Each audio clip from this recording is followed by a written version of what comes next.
अस्सलाम वालेकुम, welcome to my channel. कैसे हैं आप लोग। आज की वीडियो में लेक्चर नंबर 9 करने जा रहे हैं हम MTH 501 का, जिसका टॉपिक है लीनियर ट्रांसफॉर्मेशंस।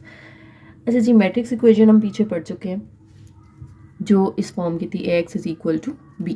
ठीक है, यानी यहाँ पे A एक मैट्रिक्स होता है, X भी एक वेक्टर होता है, B भी एक वेक्टर होता है। वेक्टर की डेफिनेशन याद है ना आपको, कि जिसको हम n/1 की फॉर्म में लिख सकते हैं कि कॉलम उसमें एक ही होता है, नंबर ऑफ़ रोज़ जो हैं वो वेरी कर सकती हैं, 2 3 4 जितनी भी गिवन हो, उस हिसाब से फिर हम उसकी स्पेस भी डिसाइड करते हैं कि अगर उसमें 2 एंट्रीज़ हैं, लेट्स से A और B, तो वो R² में लाया करता है। इसी तरह से अगर उसके अंदर A B C 3 हैं तो आप उसको कहेंगे कि वो R³ में लाया करता है। तो जितनी नंबर ऑफ़ रोज़ होंगी उतनी ही उसकी स्पेस में हम पावर R⁴n लिखते होते थे। अच्छा जी, अब यहाँ पे हमारे पास नीचे कुछ एग्जांपल्स हैं, इनको पहले देखते हैं, उसके बाद हम जो है ना लीनियर ट्रांसफॉर्मेशंस के टॉपिक की तरफ जाएंगे। देखिए, एक वेक्टर A है, एक मैट्रिक्स A है, एक वेक्टर X है। जब आप दोनों को मल्टीप्लाई कर रहे हैं तो इक्वल के सामने एक और वेक्टर आ रहा है। यहाँ पे एक चीज़ आपने नोटिस करनी है कि देखिए यहाँ पे जो वेक्टर है इसमें कितनी रोज़ हैं, यानी ये कौन सी स्पेस में है, ये R4 के अंदर है ना, क्योंकि इसके अंदर 4 एंट्रीज आ रही हैं। ठीक है, और जो वेक्टर B है इसके अंदर कितनी है, 2 हैं। यानी आप पहले R4 के अंदर थे और आपने कन्वर्ट कर दिया है उसको किसके अंदर, वेक्टर को R² के अंदर। नीचे वाली एग्जांपल में भी देखें तो इसी तरह का कॉन्सेप्ट है कि आप एक स्पेस से दूसरी में कन्वर्ट कर रहे हैं उसको। ठीक है, अब यहाँ पे बेसिकली हो क्या रहा है, आप एक मैट्रिक्स A को एक वेक्टर X से मल्टीप्लाई कर रहे हो और आंसर जो है वो आपका एक न्यू वेक्टर B की फॉर्म में आ रहा है, जिसकी स्पेस X से डिफरेंट है। यानी दोनों की जो है ये डिफरेंट स्पेस है, ये R4 में लाया कर रहा है, वो R² में लाया कर रहा है। तो आप एक स्पेस से उसको दूसरे में कन्वर्ट कर रहे हैं, इसे हम कहते हैं ट्रांसफॉर्म करना। यही ट्रांसफॉर्मेशन कहलाती है। इसको हम मैपिंग भी कहते हैं, ट्रांसफॉर्मेशन भी कहते हैं और फंक्शन भी कहते हैं, कि हम किसी वेक्टर को कन्वर्ट कर रहे हैं या ट्रांसफॉर्म कर रहे हैं या उसको मैप कर रहे हैं from R⁴ to R⁴2। Solution of matrix equation ये हम पीछे भी कर चुके हैं, बस वो थोड़ा सा यहाँ पे एक डोमेन रेंज का कॉन्सेप्ट आ जाएगा कि AX is equal to B जो है, इसके अंदर जो X होता है ना, यानी X वेक्टर जो होता है उसको हम कहते हैं डोमेन। ठीक है, और ट्रांसफॉर्म करके जब उसको हम B में कन्वर्ट कर देते हैं तो B हम कहते हैं ना, एक तरह से इसका आंसर आ रहा है, तो जो आंसर होता है B वो हम क्या कहते हैं, वो रेंज है। तो बस यहाँ से ये 2 पॉइंट्स नए ऐड हो गए हैं कि जो वेक्टर X है it is called the domain, और जो वेक्टर B है वो कहाँ होता है, रेंज के अंदर होता है। ठीक है, नेक्स्ट ट्रांसफॉर्मेशन की प्रॉपर एक डेफिनेशन आ गई है कि ट्रांसफॉर्मेशन होती क्या है। उसको हम फंक्शन भी कहते हैं, उसको मैपिंग भी कहते हैं, मैं ऑलरेडी आपको बता चुकी हूँ। इसमें हम क्या करते हैं, R⁴n टू R⁴n कन्वर्जन होती है, यानी एक स्पेस से दूसरी स्पेस में आप कन्वर्ट करते हैं या ट्रांसफॉर्म करते हैं अंडर T। ठीक है, ट्रांसफॉर्म करने से पहले उसको हम T कहते हैं और ट्रांसफॉर्म करने के बाद जो है वो TX बन जाता है, T ऑफ X। ठीक है, यानी T जो है वो R⁴n के अंदर लाई कर रहा है, और जो ट्रांसफॉर्मेशन के बाद नया वेक्टर आएगा ना उसको हम T ऑफ X कहते हैं और वो R⁴m के अंदर लाया करता है। इसे हम इमेज वेक्टर भी कहते हैं। ये छोटी छोटी टर्म्स हैं, आप लोगों ने MCQs के लिए याद रखनी है। ठीक है, T जो है ये ट्रांसफॉर्म होके T ऑफ X में कन्वर्ट होता है और इसको हम इमेज वेक्टर या उसका इमेज भी कहते हैं। The set R⁴n is called the domain. देखें, जिसको हम कन्वर्ट कर रहे हैं वो T है ना, ठीक है, और वो T किसके अंदर लाया कर रहा है, R⁴n के अंदर लाया कर रहा है। तो जो R⁴n है इसको हम डोमेन ऑफ T कहेंगे, और जो R⁴m है इसको हम को डोमेन ऑफ T कहेंगे। ठीक है, ये डोमेन है, यानी जैसे पीछे मैंने एक भी एग्जांपल दी थी ना आपको कि आप R⁴4 से किस में जा रहे हो, R⁴2 में जा रहे हो। तो जो R⁴4 है ये डोमेन होगी और R² जो है ये को डोमेन होगी। यानी कन्वर्जन के बाद जो आंसर आ रहा होगा, जिसे हम इमेज कह रहे थे, उन इमेजेस का सबका एक सेट बना दिया जाए तो उसे हम क्या कहते हैं, रेंज ऑफ T कहते हैं। ठीक है, क्योंकि एक से ज़्यादा इमेजेस भी हो सकती हैं ना, अभी आगे हम एग्जांपल्स करेंगे, तो एक X की मल्टीपल इमेजेस हो सकती हैं अंडर T, तो वो उन सब इमेजेस का जो सेट बनेगा ना उसको हम रेंज ऑफ T कहते हैं। अच्छा जी, अभी हमने डेफिनेशन की है सिर्फ ट्रांसफॉर्मेशन की, हमारा टॉपिक है लीनियर ट्रांसफॉर्मेशन। ठीक है, अब लीनियर ट्रांसफॉर्मेशन क्या होती है ये आगे जाके अभी खैर डिटेल से टॉपिक आएगा। 2 कंडीशंस हैं जो आपने पढ़ लेनी है, ये अभी मैं यहाँ पे एक्सप्लेन नहीं कर रही, आगे जाके मैं डिटेल के साथ करती हूँ जब ये लीनियर ट्रांसफॉर्मेशन का प्रॉपर टॉपिक स्टार्ट होगा। ठीक है, तो जब वो 2 कंडीशंस को इस वेक्टर सेटिस्फाई कर रहा हो तो उसको हम फिर कहते हैं कि यहाँ पे जो ट्रांसफॉर्मेशन हो रही है वो लीनियर ट्रांसफॉर्मेशन हो रही है। ठीक है, इसको आगे जाके हम दोबारा डिस्कस करते हैं। पहले एक एग्जांपल कर लेते हैं छोटी सी, कह रहे हैं जी आपके पास एक कंसिडर अ मैपिंग टी, मैंने टी को कहा था ना कि आप ट्रांसफॉर्मेशन फंक्शन या मैपिंग कुछ भी बोल सकते हैं, R square to R square, यानी पहले भी आर स्क्वायर में है और आपने जाना भी आर स्क्वायर में ही है। डिफाइंड बाय, अब जो फंक्शन या मैपिंग दी हुई है वो किस तरह की दी हुई है, T of X Y is equal to minus X Y, यानी जो एक्स है ना उसका आपने साइन चेंज कर देना है, जो y है वो सेम रहेगा। इसमें भी देखें, इस वेक्टर में भी 2 एंट्रीज हैं, इसमें भी 2 एंट्रीज हैं, यानी पहले भी आर स्क्वायर है, बाद में भी आर स्क्वायर ही बनेगा। बस आपने x का साइन चेंज कर देना है, y का साइन चेंज नहीं करना।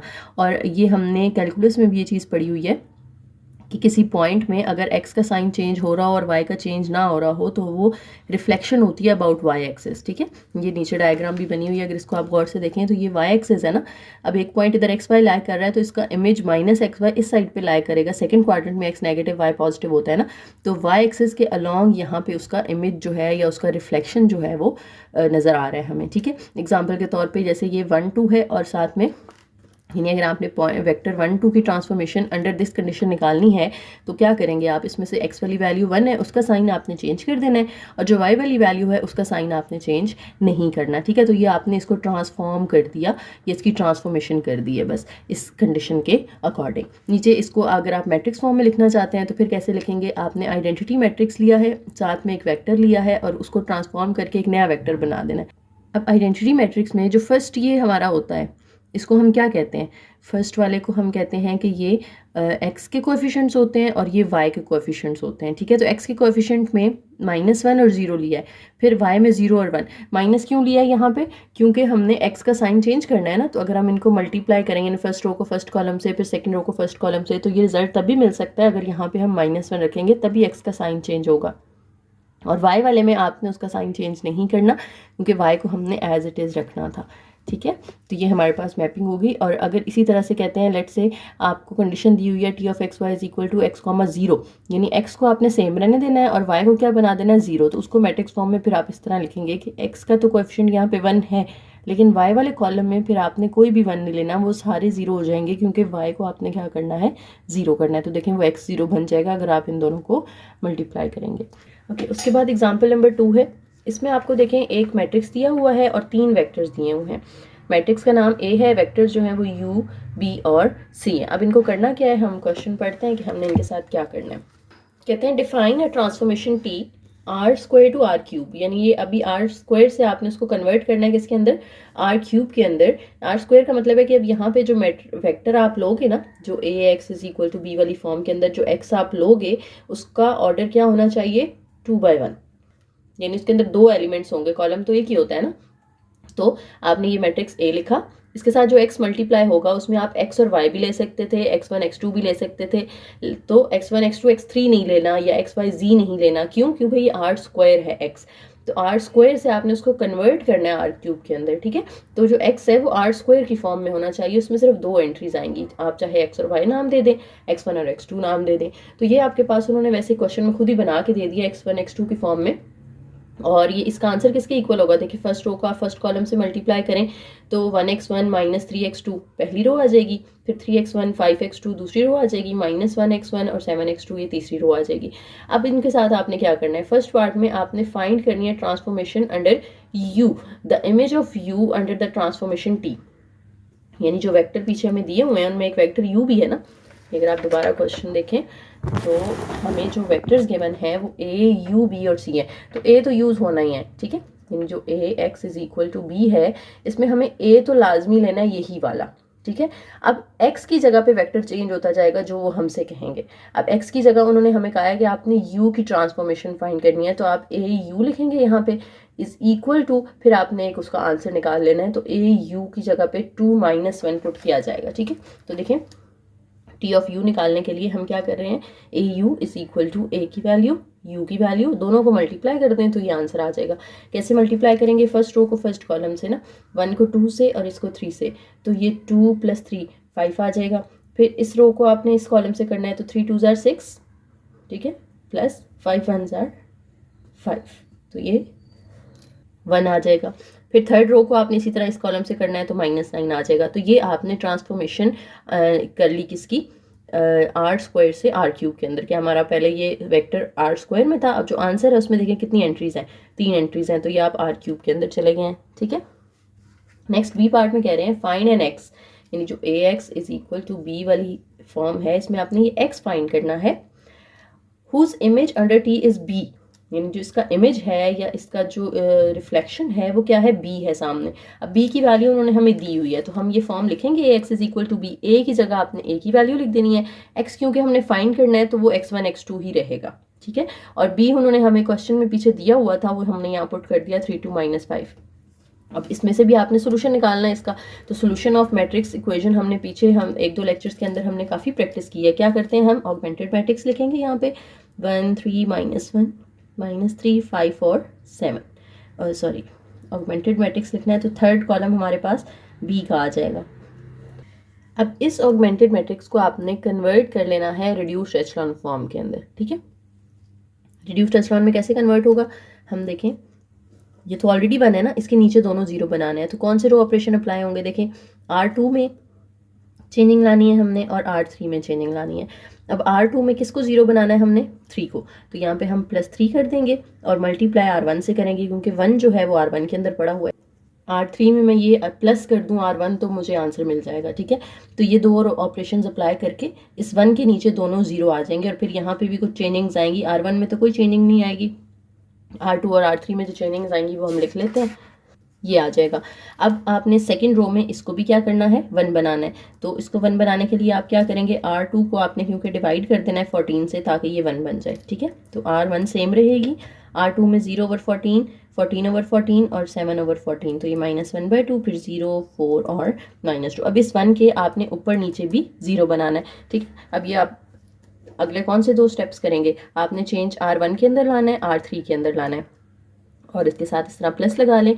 R1 के अंदर किसको 0 बनाना है, मैंने 3 को 0 बनाना है और R2 से मल्टीप्लाई कर देना है क्योंकि 1 R2 में पड़ा हुआ है। इसी तरह से R3 में किसको 0 बनाना है, 4 को, और इसको भी R2 से मल्टीप्लाई कर देना है, जिसमें 1 पड़ा होता है ना, मल्टीप्लाई उसी से करना होता है आपने। अब देखें कि यहाँ पे पहले से माइनस था तो हमने प्लस लगा देना है, लेकिन यहाँ पे पहले माइनस नहीं है तो हमने इधर क्या करना है, फिर माइनस लगा देना है, ठीक है। तो इस तरह से ये दोनों ऑपरेशंस आप अप्लाई करेंगे तो इधर भी ऊपर नीचे क्या हो जाएगा, 0। तो इनके नतीजे में जो आंसर आएगा वो मैं आपके सामने लिख देती हूँ। देखिए ये जो 1/2 है उसको 0.5 कर दिया, यानी पॉइंट्स में मैंने कन्वर्ट कर दिया फ्रैक्शंस को। अब ये चीज़ आ गई है रिड्यूस्ड एचेलॉन बनाने के बाद। अब देखें इस 1 के नीचे भी 0 बना चुके हैं, इस 1 के ऊपर नीचे भी 0, थर्ड रो में तो 1 है नहीं यहाँ पर, तो हमें फर्स्ट में से आंसर मिल रहा है x1 और ये x2 तो 0 हो गया ना, तो x1 किसके इक्वल आ गया, 1.5 के, और ये x1 तो 0 हो गया, यहाँ पे x2 जो है वो इक्वल आ गया -0.5 के। और दो ही हमारे वेरिएबल्स थे क्योंकि x1 और x2 की वैल्यूज निकालनी थी, दोनों की आ गई। और थर्ड रो में भी देखें तो 0x1 0x2 is equal to 0, तो 0 इज इक्वल टू 0 आ गया। अगर ये यहाँ पे सेम नहीं आ रहा होता तो फिर हम कहते कि वो इनकन्सिस्टेंट है, फिर तो हम इसके जो ऊपर आंसर मिल रहे होते वो कंसिडर ना करते, हम कहते कि इसका सोल्यूशन एग्जिस्ट ही नहीं करता। लेकिन यहाँ पे क्योंकि दोनों साइड सेम आ रही हैं, थर्ड रो में इधर भी 0 आ रहे हैं, अगर दोनों तो सामने भी 0 ही आ रहा है तो ये कंसिस्टेंट है, और इसमें फिर हमारे पास 2 आंसर्स आ गए हैं। और यही 2 पॉसिबल आंसर्स हैं, इसके अलावा कोई और आंसर नहीं निकल सकते। वो तब होता है अगर हमारा लेट्स से x3 होता है यहाँ पे, तो हम उसको कहते हैं x3 इज फ्री, तो उसके फिर इनफाइनाइटली मैनी सॉल्यूशंस एग्जिस्ट करते हैं, हम उसमें पैरामीटर इंट्रोड्यूस करवाते हैं, ठीक है। लेकिन यहाँ पे क्योंकि x3 था ही नहीं, हमारे वेरिएबल्स ही 2 थे, वो ऊपर से हमने आंसर निकाल दिए, तो यही इसका यूनिक सोल्यूशन है, इसके अलावा कोई और सोल्यूशन एग्जिस्ट नहीं करता। सी पार्ट में क्या करना है हमने, is there more than 1 x whose image under T is B, यानी ये जो ऊपर आपने सोल्यूशन निकाला है उसमें क्या x की मोर देन 1 आंसर्स हो सकते हैं, तो नहीं हो सकते। अभी मैं आपको एक्सप्लेन कर चुकी हूँ कि ये यूनिक यही सोल्यूशन जो हमारे पास आ गया 1.5 और -0.5, यही 2 आंसर्स हैं बस, इसके अलावा इनके कोई और आंसर्स एग्जिस्ट नहीं करते, ठीक है, क्योंकि यहाँ पे कोई तीसरा वेरिएबल ही नहीं था। अगर लेट्स से यहाँ पे x2 के साथ x3 भी होता ना, x1 x2 x3, फिर हम कहते हैं कि x3 इज फ्री और फिर उसके इनफाइनाइटली मैनी सॉल्यूशंस एग्जिस्ट करते हैं, लेकिन इस केस में ऐसा नहीं है। Determines if c is in the range of the transformation t। अब c भी एक वेक्टर दिया हुआ है, यानी हम जो फॉर्म बनाएंगे ना वो x is equal to c बनेगी। अब तो c in the range, range का मतलब वही होता है ना जो आंसर आ रहा है, तो b की जगह आपने c लिख देना है, a भी आपके पास है c भी आपके पास है, दोनों यहाँ पुट करें और x को हम उसी तरीके से x1 x2 लिख लेंगे। तो ये वैल्यूज पुट करते हैं। ए एक्स इज इक्वल टू सी वाली फॉर्म बनाई है आपने, ए की वैल्यू और सी की वैल्यू को मिला के उन्होंने ये देखे ऑगमेंटेड मैट्रिक्स लिख दिया है, जैसे हमने पीछे ए और बी का बनाया था। ऑगमेंटेड मैट्रिक्स बनाने के बाद आपने इसको रिड्यूस्ड एचेलॉन में कन्वर्ट किया, और रिड्यूस्ड एचेलॉन में कन्वर्ट करने के बाद हमारे पास जो लास्ट रो है इसमें देखें 0x2 और 0x1, x1 x2 दोनों 0 हो गए हैं, और सामने लेकिन 0 नहीं आ रहा। 0 किसके इक्वल आ रहा है? -35 के इक्वल आ रहा है, जो कि पॉसिबल नहीं है। 0 के इक्वल हो सकता है ना, -35 के इक्वल तो नहीं हो सकता।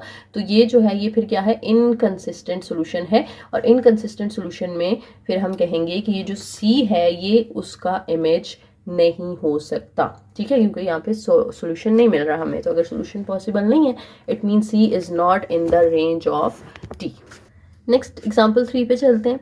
आपको एक मैट्रिक्स A दिया हुआ है, ट्रांसफॉर्मेशन आपने करनी है, x को x में कन्वर्ट करना है, प्रोजेक्ट्स पॉइंट्स इन R3, ठीक है।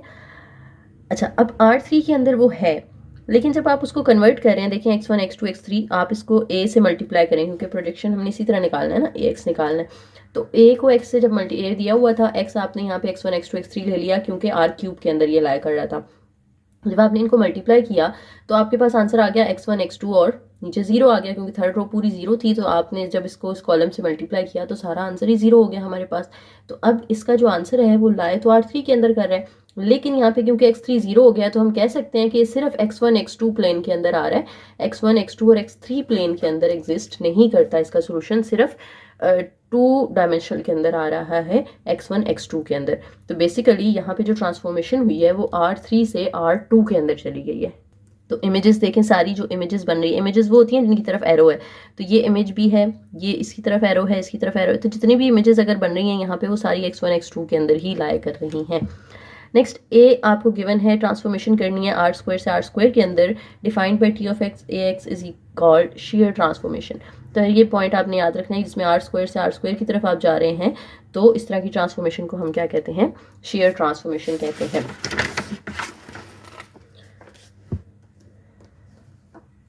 देखिए जी, इमेज ऑफ पॉइंट U निकालना है आपने, TU। अब ax की फॉर्म में आपने सबसे पहले मैट्रिक्स को लिख लेना होता है। तो a पीछे क्वेश्चन में दिया हुआ था हमें 1 3 0 1, ठीक है, और u यहाँ पे दिया हुआ है। तो x की जगह आपने u की वैल्यूज पुट कर दी। जब आप इनको सॉल्व करेंगे, फर्स्ट रो को फर्स्ट कॉलम से मल्टीप्लाई किया तो 6 आ गया, सेकंड रो को फर्स्ट कॉलम से मल्टीप्लाई किया तो 2 आ गया।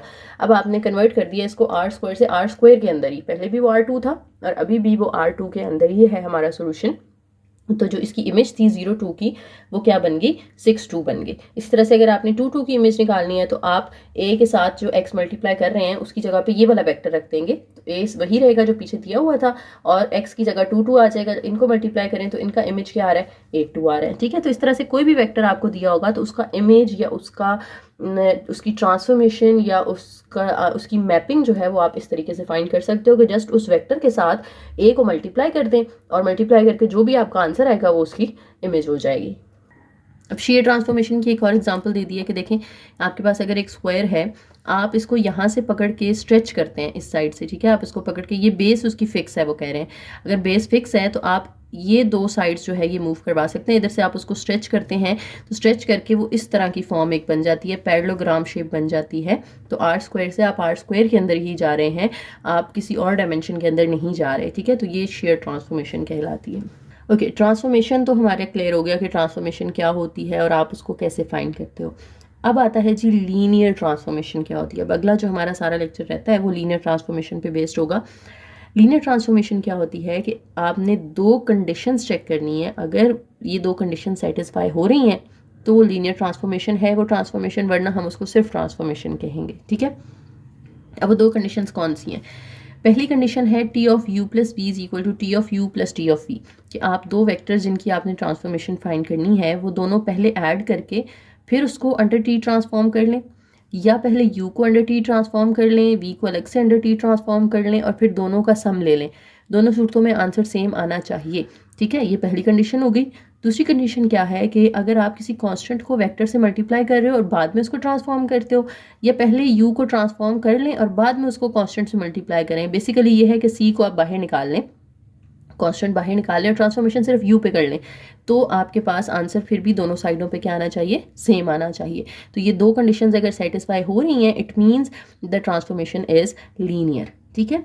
ये पॉइंट आपने एमसीक्यूज के लिए याद रखना है। Every matrix transformation is a linear transformation. के मैट्रिक्स फॉर्म में जब भी आप ट्रांसफॉर्मेशन कर रहे होते हैं तो वो हमेशा लीनियर ही होती है। अभी जैसे पीछे हमने एग्जांपल्स की हैं।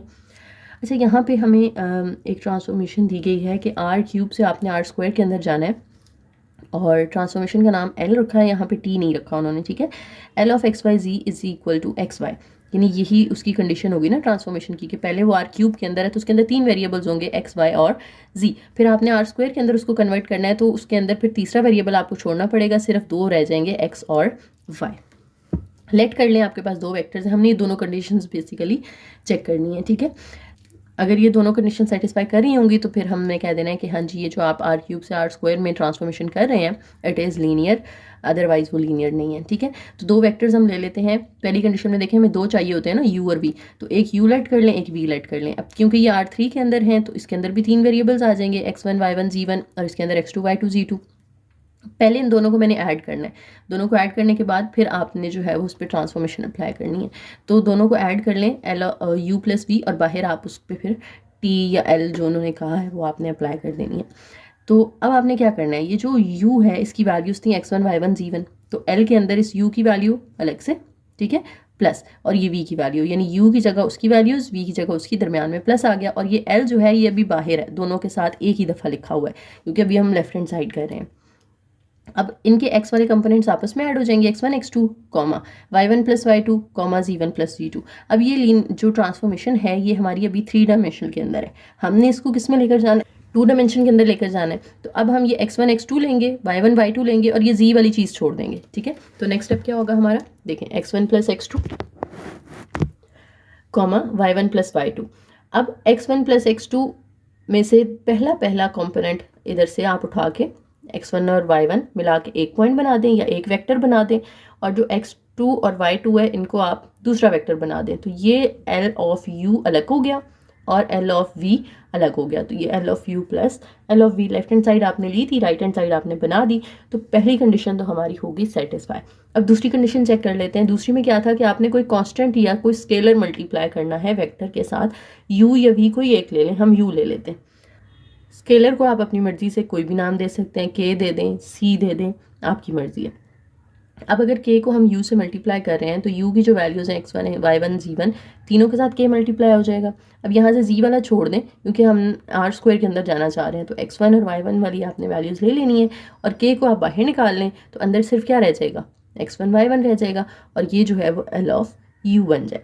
इस तरह से आपने देखा कि इस पे दूसरी कंडीशन भी सेटिस्फाई हो रही है, hence L is a linear transformation, ठीक है। और इसे हम प्रोजेक्शन भी कहते हैं, प्रोजेक्शन मतलब इमेज भी कहते हैं इसको। जैसे एक पॉइंट दिया हुआ है 357, ठीक है, ये R3 के अंदर है अभी क्योंकि इसके अंदर 3 एंट्रीज हैं, आपने इसको R स्क्वायर में कन्वर्ट करना है, तो इसका जो प्रोजेक्शन होगा वो क्या होगा, आप सिर्फ इसके पहले 2 पॉइंट्स ले लें तो 35 इसी का प्रोजेक्शन या इसी का इमेज हो जाए। ये एक पॉइंट है 357 का, और इसी लाइन में अगर आप स्ट्रेट नीचे आए तो इसका इमेज 35 जो है वो XY प्लेन के अंदर या R स्क्वायर के अंदर लाई करता है। तो यहाँ से एक बात हमें पता चलती है कि ग्राफिकली या ज्योमेट्रिकली अगर आपने किसी वेक्टर का इमेज निकालना है या उसकी ट्रांसफॉर्मेशन निकालनी है और आप R क्यूब से R स्क्वायर में जा रहे हैं, यानी पहले वो 3 उसके अंदर एंट्रीज हैं और फिर आप उसको 2 वाले में कन्वर्ट कर रहे हैं, तो आपने ज्योमेट्रिकली क्या करना होता है कि वो जो 3 वाला पॉइंट जहाँ पे भी लाई कर रहा होगा ना, वहाँ से ये देखें आप 3 वाला पॉइंट जहाँ लाई कर रहे हैं वहाँ से स्ट्रेट लाइन आपने नीचे की तरफ आना है, तो आपके पास वो 2 वाला पॉइंट आ जाएगा, ठीक है। ये आप नीचे डायग्राम में भी देख सकते हैं। नेक्स्ट एक और एग्जाम्पल है जी, R से आपने R के अंदर ही जाना है और जो ट्रांसफॉर्मेशन है वो किस तरह की दी हुई है, L of x is equal to X square, ये एक फंक्शन दिया हुआ है आपको। अब लेट से आपके पास वो फर्स्ट कंडीशन आपने चेक करनी है क्योंकि दोनों कंडीशन सेटिस्फाई होंगी तो लीनियर होगी ना। फर्स्ट कंडीशन हम चेक कर लेते हैं जिसमें हमने 2 वेक्टर्स को ऐड करना होता है, तो आप 2 वेक्टर्स को लेट से x और y कह दें। अब आप जब x और y को दोनों को ऐड कर रहे हैं और ये अब देखें आपने l के अंदर पुट किया ना, तो इधर भी आपने l के अंदर x की जगह पे क्या पुट कर देना है, x प्लस वाई। तो x प्लस वाई का होल स्क्वायर हो जाएगा, जब आप स्क्वायर खोलते हैं तो आ जाता है x square plus Y square plus 2xy। ये लेफ्ट हैंड साइड का आंसर आ गया। अब राइट हैंड साइड पे क्या आना चाहिए, L of x plus Y is equal to आना चाहिए ना L of x plus L of Y. तो L ऑफ x के अंदर क्या आएगा, L ऑफ x की क्या वैल्यू है, L ऑफ x इक्वल है x स्क्वायर के, तो इसकी जगह तो x स्क्वायर आ जाएगा। L ऑफ y किसके इक्वल है, वो y स्क्वायर के इक्वल है। एक्स की जगह पे वाई पुट कर दें तो वो x square plus Y square आ जाएगा। तो ये राइट हैंड साइड का आंसर आ रहा है, जबकि लेफ्ट हैंड साइड का आंसर क्या आ रहा है, x square plus Y square plus 2xy। ठीक है, ये बात यहाँ पे समझ आ रही है। जैसे हम फंक्शन है ना, लेट से आपके पास f of x is equal to X square दिया हुआ है, आपने लेट से f ऑफ 2 निकालना है, तो जो इधर x की जगह आप पुट करते हैं वही सामने आप x की जगह पे पुट कर देते हैं। तो यही चीज़ यहाँ पे भी है कि जब आपने l ऑफ x निकालना है तो x की जगह x ही रहेगा, जब आपने l ऑफ y निकालना है तो x की जगह पे y पुट कर देना है, जब आपने l of x plus Y निकालना है तो x की जगह पे x प्लस वाई पुट कर देना है। ठीक है, तो उसका स्क्वायर था इसलिए ऊपर हमने स्क्वायर लगा दिया, फिर होल स्क्वायर खोल दिया, तो लेफ्ट हैंड साइड का ये आंसर आ गया। राइट हैंड साइड ये आ रही है, दोनों इक्वल नहीं आ रही। जब दोनों इक्वल नहीं आ रही तो हम कहेंगे कि फर्स्ट कंडीशन ही सेटिस्फाई नहीं हो रही। अगर फर्स्ट कंडीशन सेटिस्फाई नहीं हो रही तो दूसरी पे जाने की जरूरत ही नहीं है, क्योंकि दोनों का सेटिस्फाई होना जरूरी है ना, तभी हम कह सकते हैं कि ये एक लीनियर ट्रांसफॉर्मेशन है। अगर दोनों में से कोई एक भी सेटिस्फाई नहीं होती तो वो लीनियर ट्रांसफॉर्मेशन नहीं होगी। हमारी फर्स्ट कंडीशन सेटिस्फाई नहीं हो रही, इसलिए हम कहेंगे L is not a linear transformation. कुछ आगे प्रॉपर्टीज दे दी उन्होंने। If T is a linear transformation, कि अगर T लीनियर है, यानी आपने पहली दो प्रॉपर्टीज उसकी चेक कर ली हैं, तो T ऑफ 0 हमेशा 0 के इक्वल होगा।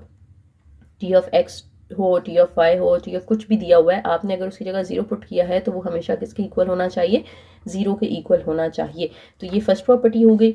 सेकेंड प्रॉपर्टी क्या है कि T of C U plus D V, जैसे पीछे हमने पढ़ा था ना कि T ऑफ अगर सी यू है तो वो इक्वल होगा सी टी ऑफ यू के। अब ये अगर दो वेक्टर्स पे अप्लाई होता है कि सी यू के साथ अगर एक और वेक्टर वी आ गया और उसके साथ भी कोई स्केलर है, तो क्या करना है, पहले टी दोनों के साथ अलग अलग हो जाएगा, यानी टी ऑफ सी यू अलग कर लें plus T of D V अलग कर लें। दूसरी प्रॉपर्टी में जो हमने पढ़ा था कि अगर दो प्लस हो रहे हो तो दोनों की ट्रांसफॉर्मेशन अलग अलग कर लेनी है। इसका कांस्टेंट अब बाहर निकाल दो तो सी टी ऑफ यू बन जाएगा, इसका कांस्टेंट डी बाहर निकाल दो तो टी ऑफ वी बन जाएगा। ये सेकंड प्रॉपर्टी हो गई। फिर थर्ड जनरल दे दिया उन्होंने कि अगर दो की बजाय ज़्यादा हो, 3 हो, 4 हो, 5 हो, तो सेम बिहेवियर होगा कि आपने सबके कांस्टेंट बाहर निकाल लेने हैं, C1 C2 C3 C4, और अंदर जो वेक्टर्स होंगे V1 V2 V3 V4 उनके साथ आपने T सबके साथ अलग अलग कर देना है। तो ये एक जनरल फॉर्म उन्होंने हमें दे दी है।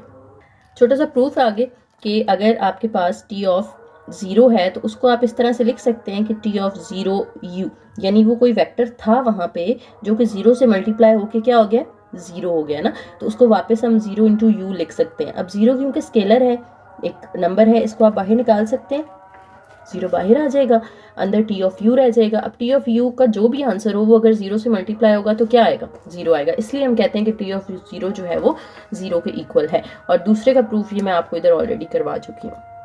एग्जाम्पल नंबर 8 है जी, given a scalar R defined by T R to R, यानी R से आपने R में ही जाना है, और ट्रांसफॉर्मेशन हमें किस तरह की, फंक्शन किस तरह का दिया हुआ है, T of x is equal to x plus 1। बताना है कि लीनियर है या नहीं है। हमने अभी पीछे एक कंडीशन पढ़ी है कि T ऑफ 0 0 के इक्वल होता है अगर ट्रांसफॉर्मेशन लीनियर हो तो हम बस यहाँ पे 0 पुट करके चेक कर लेते हैं।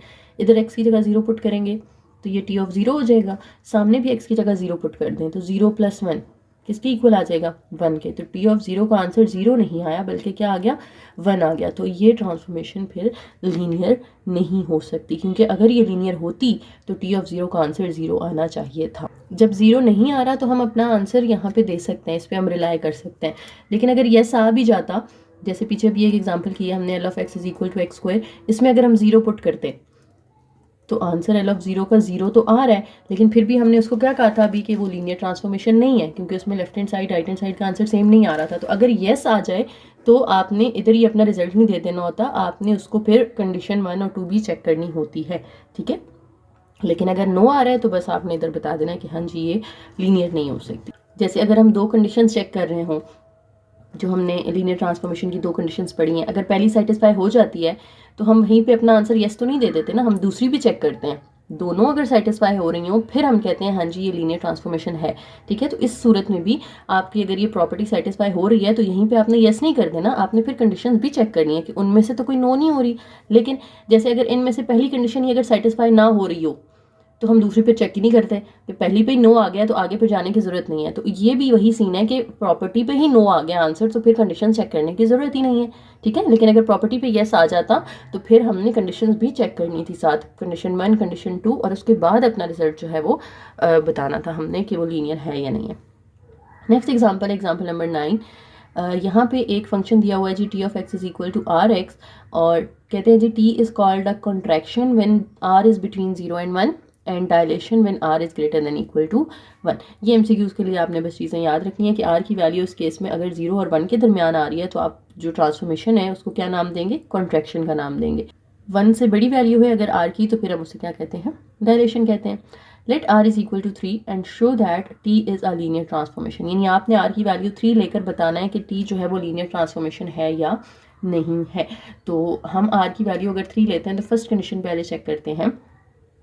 फर्स्ट कंडीशन में क्या होता है कि हमारे पास ये जो प्रॉपर्टीज़ हमने पढ़ी हैं उसमें आप कर लें कि आप सिंपल पीछे जो हमने पढ़ा था T of u plus v, चीज़ वही है, लेकिन यहाँ पे क्योंकि आर की वैल्यू 3 है ना तो हमारा जो ट्रांसफॉर्मेशन है वो आर एक्स की फॉर्म में है, यानी इस यू की जगह आप x को अगर रखें तो उसके साथ कोई स्केलर मल्टीप्लाई हो रहा है, तो इधर आपने u के साथ भी एक स्केलर मल्टीप्लाई कर देना है और v के साथ भी एक स्केलर मल्टीप्लाई कर देना है, तो सी यू और डी वी।